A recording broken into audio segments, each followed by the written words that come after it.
Hey, my name is Jeremy Langlois. I'm from Body Velocity Bootcamp, and welcome to my new interview series.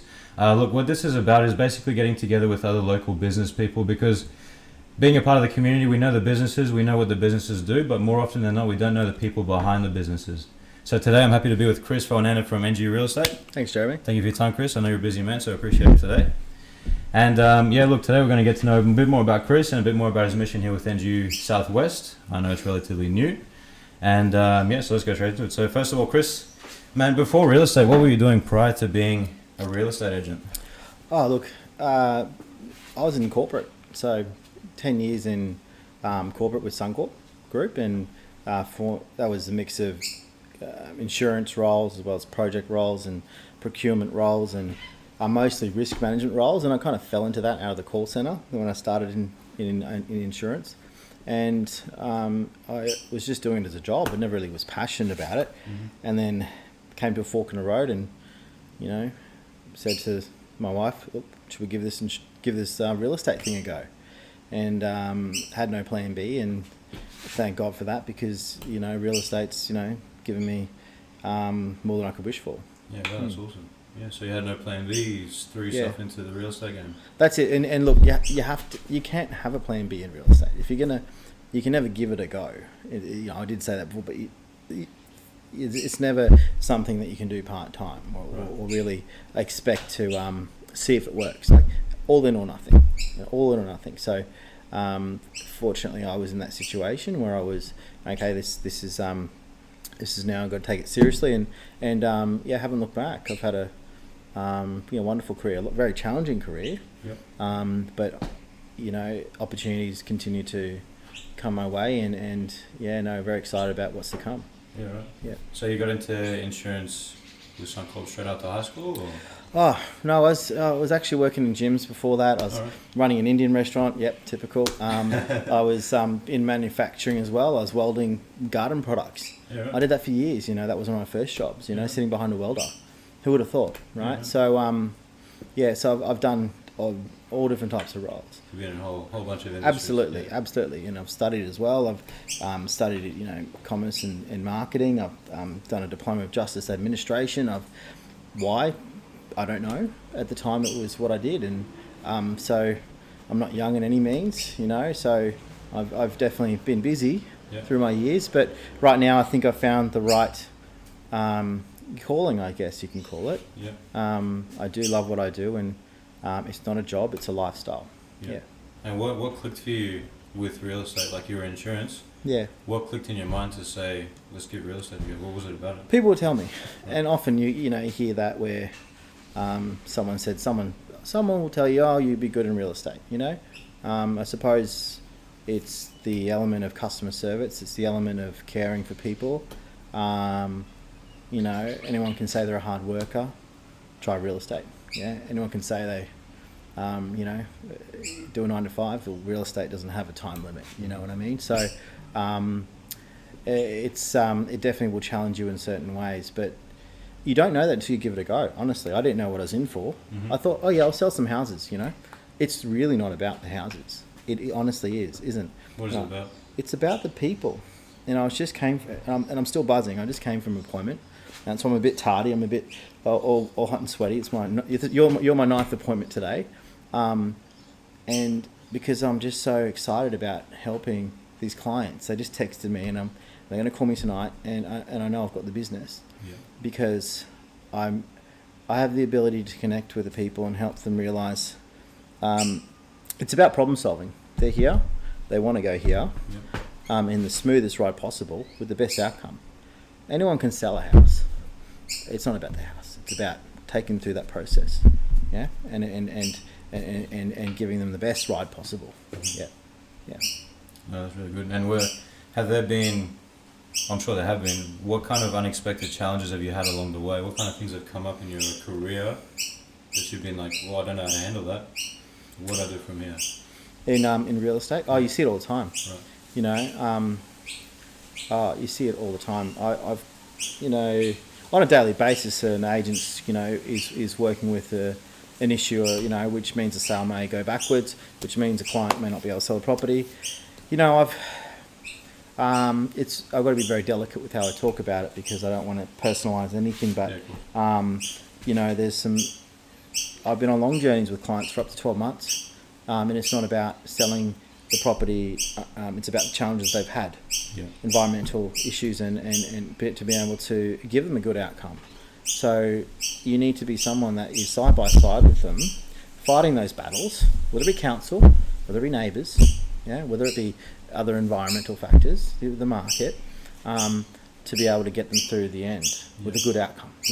So if you're just there to collect a commission check and sit back and take calls, it ain't going to work.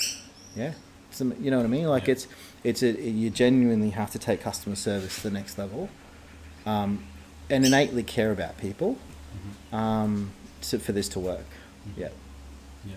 And is that a belief system that you share with the NGU brand? Tell us a bit about the NGU brand. Why did you choose NGU? Oh, look, NGU is never give up. All right, so that in itself is so powerful. It's not a person's name. It's I've worked for other agencies before. It's not about the head top dog and their name being on every billboard. It's about a mantra that the employees, the family, the NGU can live by. And I even say to my clients, I say, we've had challenges here. It's been 6 months in, and this is what we've gone through. And I say, NGU, never give up. And their smile comes on their faces, right? And it gives me shivers when I have those conversations because, we're going through this day by day. We're having those encounters, and so it's a very powerful brand in that respect. And when I do share it with clients, because sometimes they think NGU is an Asian name or something like that, right. And I explain it, what it means. No word of a lie. They lighten up. They smile. Like, wow, that's really cool. And they feel it. You're not going to feel that if it's someone's name. Or just some brand that doesn't have meaning behind it. So that's about the brand, but the person behind the brand is important. And Emil, I've been watching and following for years, since 2016. He beat me at a listing, in Mount Omni. Right. That's where it all started. And only him and I were commissioned in for interviewing for this listing in One Sutherland Court. He won, and I started watching. I wondered why he won it. Right. What did he do better than me? Okay, so didn't know who NGU was, and I thought, who are these guys? They're just new players on the block. They're not going to last. And then they got my attention. And when someone gets your attention, they're doing something. They're doing something different, and it's working. Well, at least for me. So they, the flashcards, the videos, the luxury property strategies, they were building a profile in Centenary Suburbs.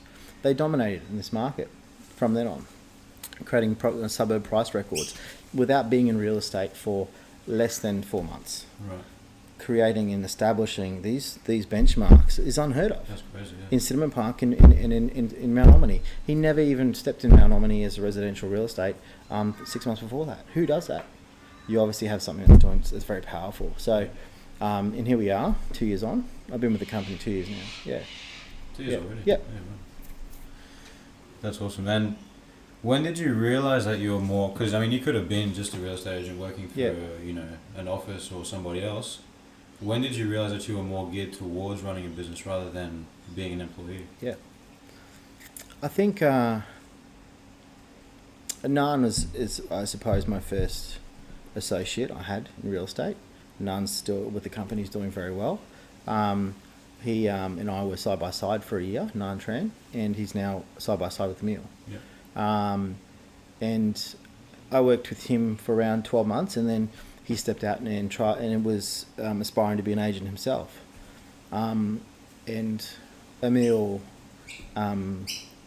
commended me on that relationship and the ability to help shape Nan and give him the right tools and training and coaching. The time, it's a lot of time. Side by side with someone, and you're investing in that person to help them understand everything in 4 years or 3 years that you have as your experience as soon as possible. To be the best they can be in line with you. So we were a very formidable team, and we had great success and an unbelievable dynamic. I knew that Nan, whatever I said to a client, if I turned away and walked away, he'd say the same thing. Right.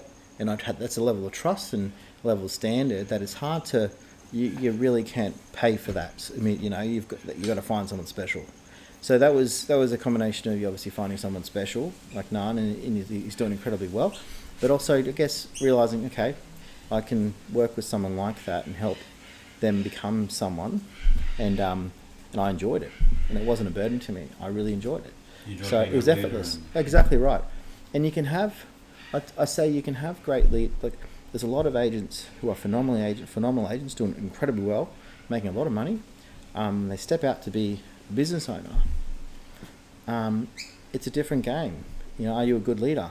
You're a good manager? Are you a good mentor? You're a good coach? Are you focusing on the right things for your team?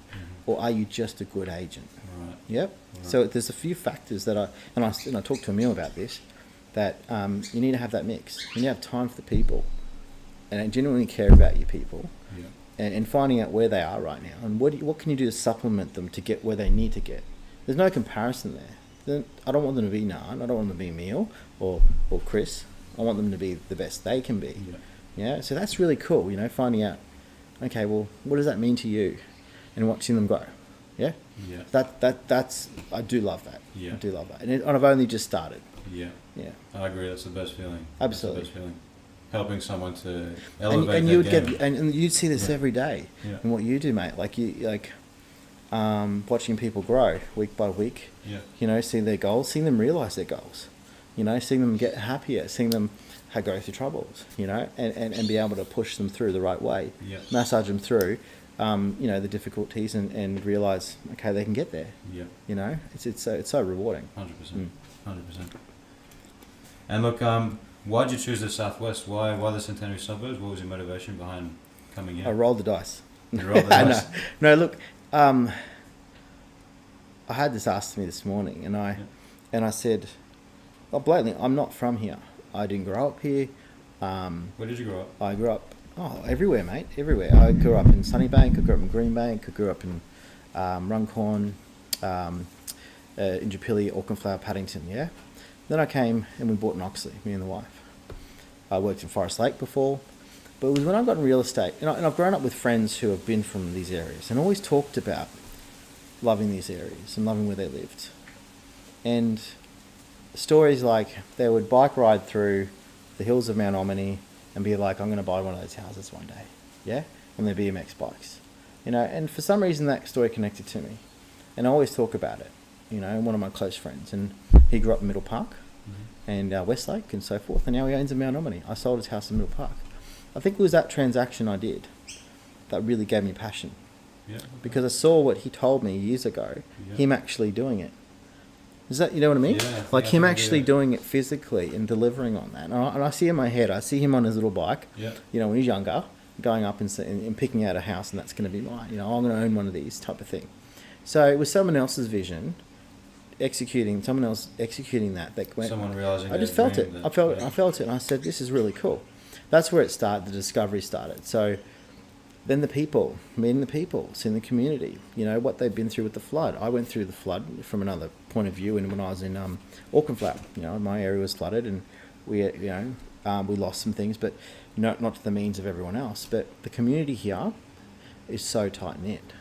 So they've been through such a big event together, and it brings them closer together. And you'll get this as well with a lot of your clients. So that's powerful. You know, the people I meet, I can connect with conversations about that. I used to work for Suncorp as well in insurance at the time. I worked with SEQ Water during the flood when they were challenging that in court. So I've seen all different aspects of that particular event. So I respect what people have been through, and I guess I enjoy working with them in that respect. But there's just the stock wise, you've got stock from 450 grand right up to 3 mil. Hilltop, Riverside, apartment, duplex, mansions. There's no other area in Brisbane that offers within a 5k radius that demographic mix. Yeah. That variety. Absolutely. Like, and then the age. You know, you've got everything here. First home buyer, investor, multi-millionaire. Yeah. So you see what I mean? Like, it's just such a powerful mix of property, but there's people behind it. Yeah, no, that's true. I've noticed that as well. I mean, I've always lived in the Centenary Suburbs, so I don't know from a lifestyle point of view anything else around, you know, apart from the Centenary Suburbs. Yeah. But I know that it's an incredible mix of people, and just It's a whole city in its own, you know. Oh, it is. It's a whole It city is, in and its we were own. even talking about this location, and I said, "Oh, this street," and you hadn't been here yet, but Yeah. you've lived here, right? Yeah. But this is my favourite, street in the whole Centenary Suburbs, and you probably will feel it as you drive through it. It's just so quiet and peaceful, Yeah. wide roads, riverfront the other side. Yeah. But every suburb has its own feel like that, right? And you probably get this on other areas in Brisbane and other, the world. Yeah. But it just feels special. Yeah. Yeah. Yeah. It Yeah. just We're feels special. shooting in Westlake at the moment, one of Yeah. Chris's listings, and yeah, it is such a peaceful street coming through here, and No zooming Oh, cars going back. no. This is peak hour right now. yeah. And there's we're one street off the main road, and we're just feeling the breeze, and but yeah, it's a community, yeah, and that's the big part about it, it's the people, the houses are so different as well. So for my job, I'm not walking into cookie cutter, Yeah. 4-bedroom, 2-bathroom, next to the next, the same, Yeah, every stock is different. You've seen the house that we're in right now; it is very unique, yeah. Go next door; it's very different. Yeah, so that's architecture from 30 years ago, 40 years ago. That just offers such variety. So from a buyer's point of view, there's so much to compare with. Yeah, you're never going to get the same one to compare with next door and in one suburb over. They're very different properties. Right. Yeah, Right. so heaps of variety, A lot of variety. like a box of chocolates. Right. Yeah. Right. You been eating much chocolates? No, lately? no, I haven't. Good, Oh, come on. good. You had to ask that one. Yeah. I've seen Chris time to time come do some progress at boot camp, so I do keep him accountable. Yeah. What about ice cream? Hey. What about ice cream? No ice cream, Chris. Okay. All right. Yeah. What's been your favorite challenge in this area? Has there been any challenges that you've just loved doing, apart from obviously building a team? Has there been any challenges with, Look, listing, selling properties that you've loved? Oh, look, every transaction has its challenges, but the ones that really, I guess, the ones that stick with you are the ones that are really challenging, and the ones that most other agents would walk away from and throw in the too hard basket. And I'm talking like, multiple subject to sale situations, where there's very emotional, points with vendors and buyers and so forth. Yeah. You got to have very difficult conversations. For me, I'm comfortable with that. A lot of other agents aren't, and I'm enjoying that with my team, helping them feel comfortable with those conversations, Yeah, right. because you really need to outlay all the facts to a client, and there's some not good stuff at sometimes, and getting through certain milestones, and time frames and so forth, you're really messing around with people's lives. But you know as an experienced agent what lies on the other side of that, which is a successful outcome. And the only way to get through that is to navigate these particular obstacles the best way possible. So if that helps you understand, like it's the process, Mhm. yeah, and sometimes and you build a great relationship through that, yeah. We're dealing with the biggest asset in people's lives, and one of the biggest financial decisions that a person ever makes, if the only one, the biggest, if they only sell once in their lives. So that's a very powerful time in someone's life, Sure, yeah. and the impact that it has, positively and negatively. And we have the control over that. Now you can either walk in and say, hey, I'll sell it and wash your hands of it and get the job done satisfactorily, or even just across the line, which a lot of agents do, because they just want the commission in the end. Or you can really take it seriously and help that person get the best outcome as possible. Yeah. Mhm. And sometimes you don't know what you're in for.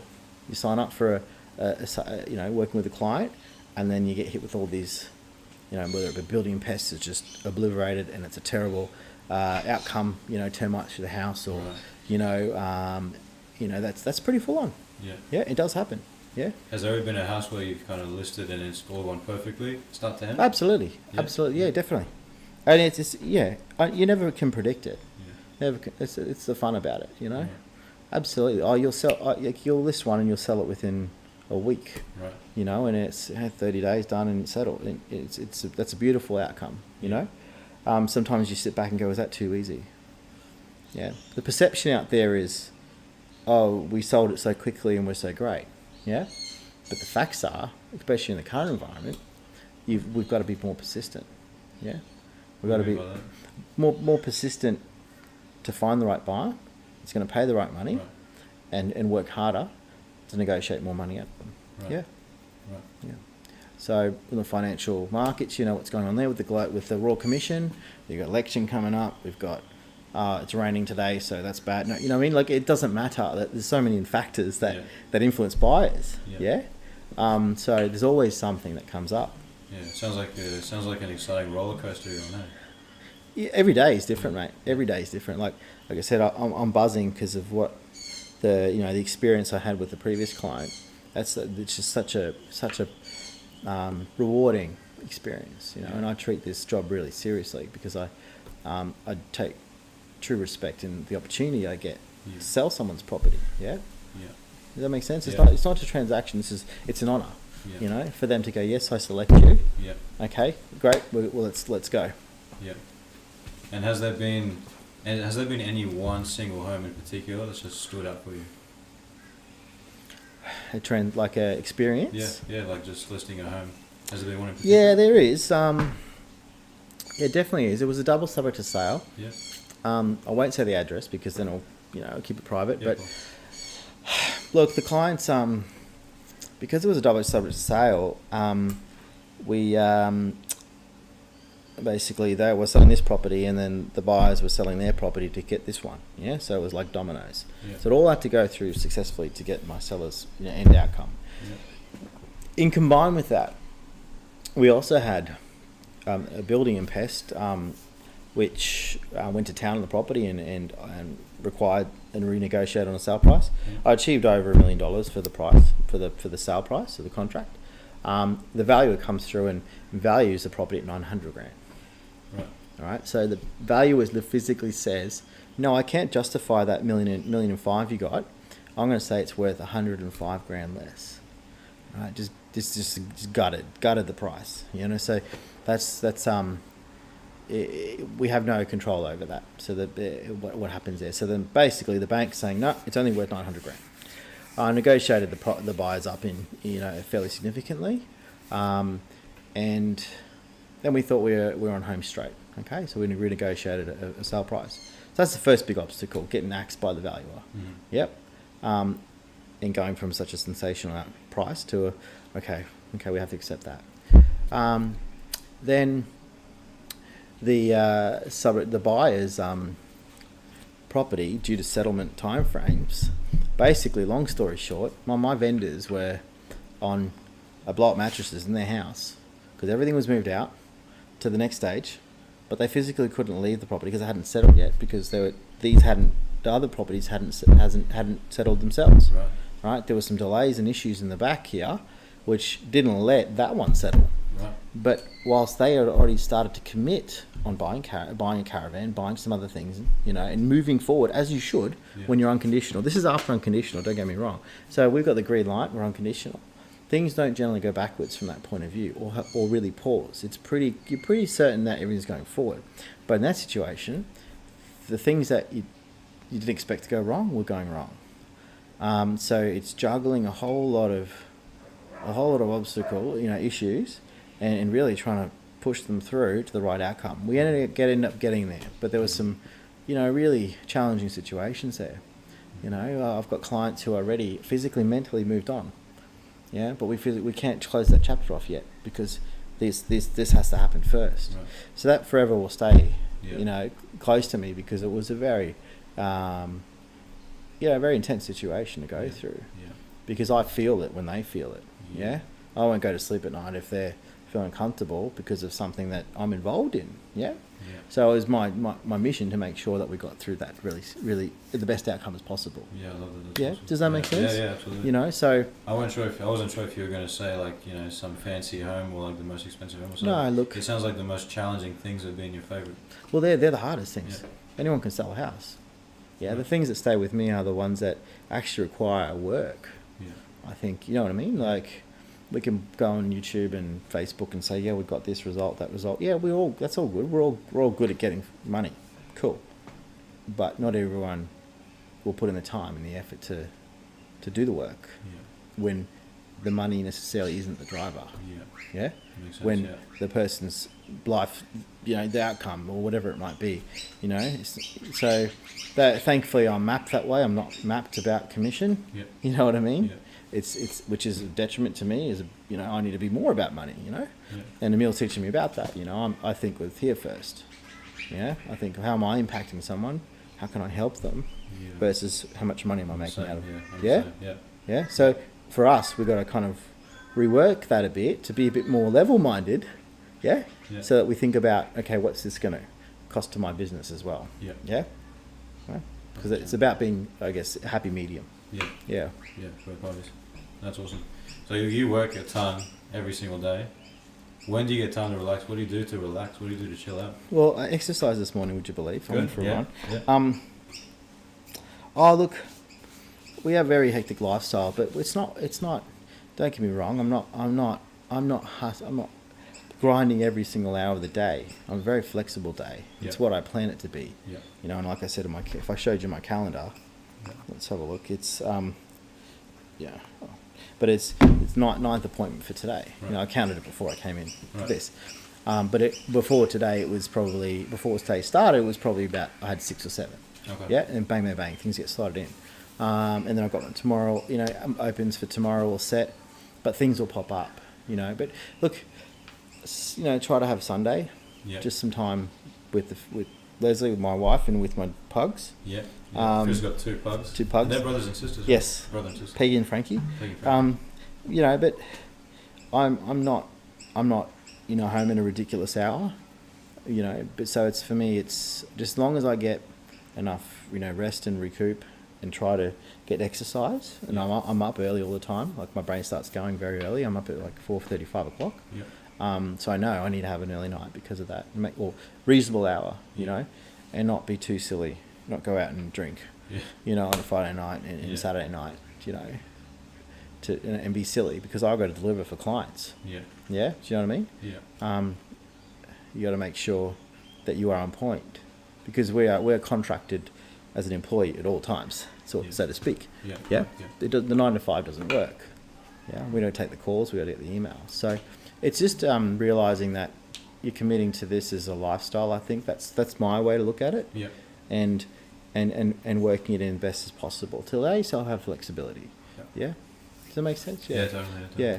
And doing different That's- work. Yeah, yeah. we're always doing different types of work as well. So it's always It's exciting. not all about hitting the phones for 24 hours or, driving around for 10 hours and door knocking for 5. It's not about that. It's about interactions. It's about meeting people. It's about preparing for appointments. It's about, be with the team. So it's a really healthy mix of activities. Yeah, that's so good. All right, well, lastly, what next for you? What next for NGU South-West? What next for Chris Foenander? What's planned for the future? What's ahead? Become number 1 in Centenary Suburbs. That's the mission. So become the true advisors of property and market in the Centenary Suburbs. We're well on track for that. There is no predominant agent or agency who has that position at the moment. We've got area dominant agents, and for my team, Helen is number 1 in Jamboree Heights, for example. There's one off. We've got to get the others now. Okay. Yeah. So that's my mission. So I want, when you think real estate, you think never give up. Okay, we'll talk to them. They're the guys that know what they're doing, and we trust them. Just not about the results. That comes. That's part of it. But you got to be people that are genuinely there to give everything else around that. Yeah. Yeah. True advisors. That's awesome. True advisors. Yeah. That's awesome. Love it. Yeah. All right, Chris. Thanks, Jeremy. Thank you for your time today. Appreciate it. Thanks, I know mate. you're a busy man, so I appreciate it. Look, we'll leave contact details down below, but if you're ever looking at selling your home, make sure to get in contact with Chris. Okay, I'll put in the website and phone number and whatever you want to give me. Sure. But yeah, make sure to get in touch with Chris, and he'll definitely help you out. I'm sure of that. Thank you again, Chris. Thanks, guys. Cheers. See you guys later.